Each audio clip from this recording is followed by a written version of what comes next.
এ হচ্ছে রাতের ভিডিও। আমার মুরগিগুলো সব ভিতরে ঢুকে গেছে। পানির পাত্র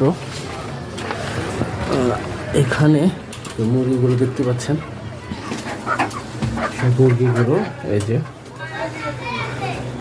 বসে আছে। এখানে আমার রুমটার আকার হচ্ছে 10 ফুট বাই 6 ফুট, অর্থাৎ 60 স্কোয়ার ফুট হয়। আমি এখানে আশা করি যে 50 থেকে 60টির মতো মুরগি এখানে পালন করতে পারবো। এই যে মশাগুলো দেখতে পাচ্ছেন, এই মশার যন্ত্রণায় কয়েল দেওয়ার চেষ্টা করি। এখন আমি আসছি, কয়েল দিয়ে যাব। আর এই যে পানির পাত্রটা দেখছেন, এই পানির পাত্র পানিটাও সমস্ত ফেলে দেব। সকালে আবার ওদেরকে নতুন করে পানি দেব। আর ওখানে কিছু খাবার দেয়া আছে।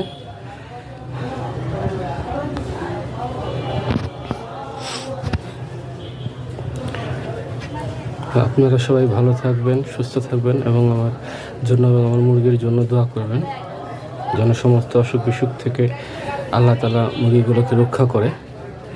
এখনকার ওয়েদারটা এমনই যে একটুতেই মুরগি অসুস্থ হয়ে যাচ্ছে।